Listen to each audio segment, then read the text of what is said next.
Did you know that African rulers once controlled Egypt?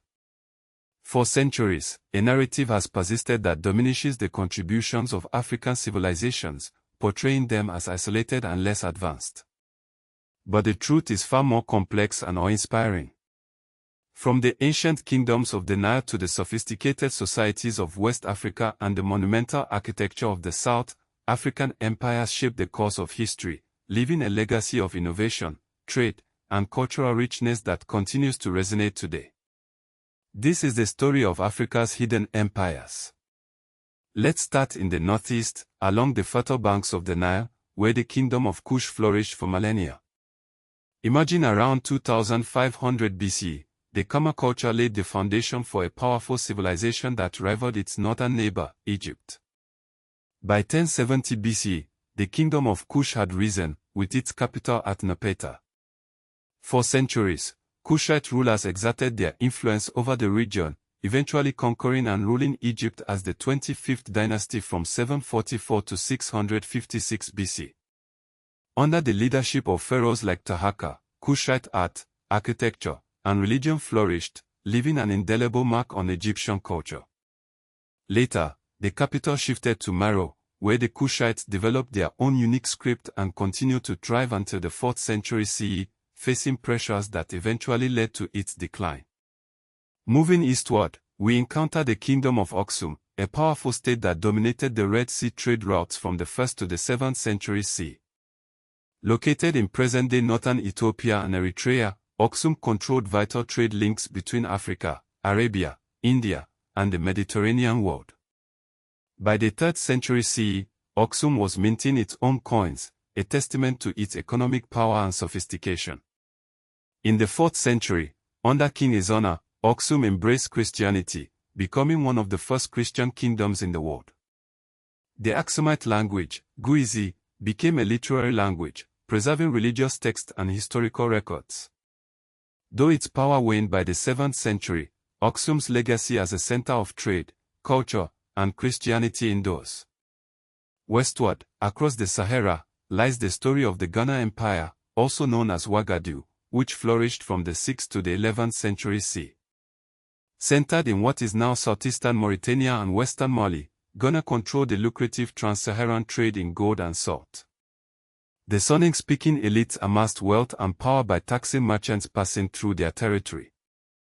Kumbi-Sola is believed to be a major urban center, showcasing the empire's prosperity. The Ghana Empire's decline began in the 11th century, partly due to pressure from the Almoravids, but its legacy as a wealthy and powerful trading state paved the way for the rise of the Mali Empire. Founded in 1235 CE by Sundiata Keita, after his victory over Sumanguru Kante at the Battle of Karina, the Mali Empire rose to become one of the largest and wealthiest empires in West Africa. At its height, under the rule of Manso Musa from 1312 to 1337, Mali controlled a vast territory stretching from the Atlantic coast to the Niger River bend. Manso Musa's famous pilgrimage to Mecca in 1324 brought Mali to the attention of the world, as he distributed vast amounts of gold, showcasing the empire's wealth. The cities of Niani, Timbuktu, Jen, and Ga became centers of trade, culture, and Islamic scholarship. Timbuktu, in particular, housed libraries, manuscript collections, and scholarly families, making it a beacon of learning in the 14th to 16th centuries.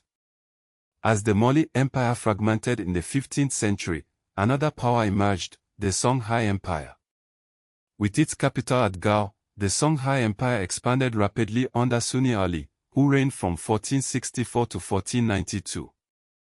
Askir Muhammad I, also known as Askir the Great, who reigned from 1493 to 1528, implemented administrative reforms, including a standardized tax system, provincial administration, and Islamic judicial structures.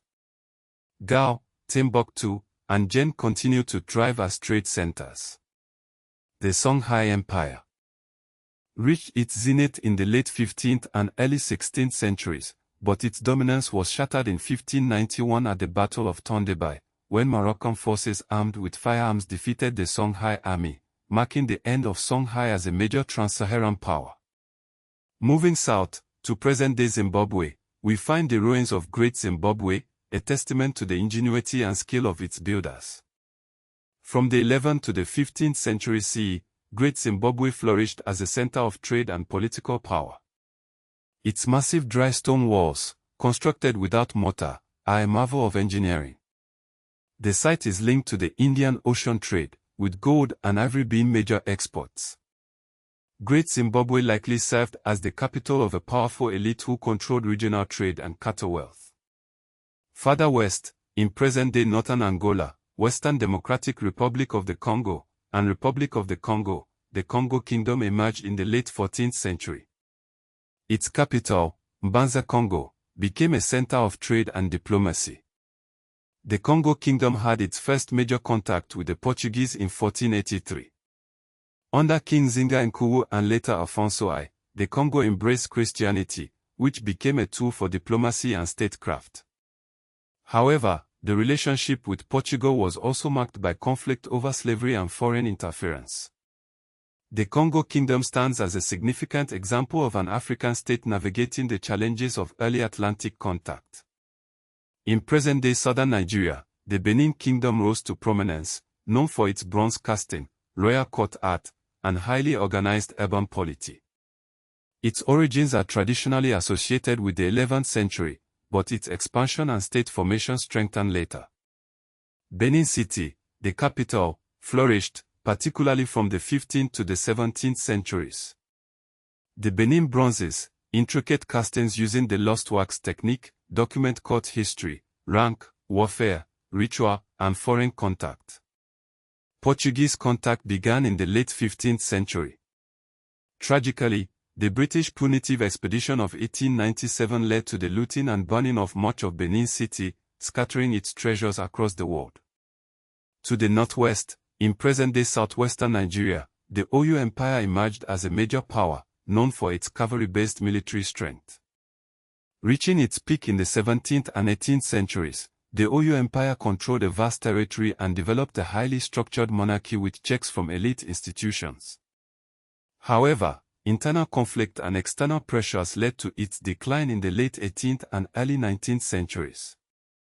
These empires challenged the traditional narrative of African history. Many African states had writing systems or sophisticated record-keeping methods, from Egyptian hieroglyphs to the Meroitic script of Kush, Guizi in Aksum, and Arabic scholarship in Mali and Songhai. Oral historiography also served as a vital historical archive. Mansour Musa's pilgrimage to Mecca was not just a display of wealth, it established diplomatic ties and elevated Mali's reputation across Afro-Asia. Timbuktu was not just a mystical city, it was a thriving center of learning with libraries and manuscript collections. Askir Muhammad I's administration in Songhai developed tax systems, provincial administration, and Islamic judicial structures. Great Zimbabwe's dry stone architecture showcases skilled labor, planning, and long-term political organization.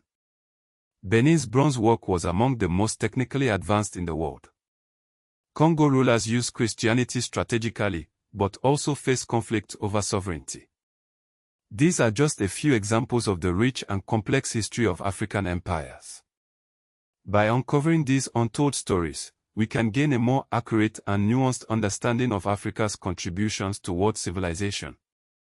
From the pyramids of Kush to the libraries of Timbuktu, from the bronze castings of Benin to the stone walls of Great Zimbabwe, the legacy of African empires endures, waiting to be fully recognized and celebrated.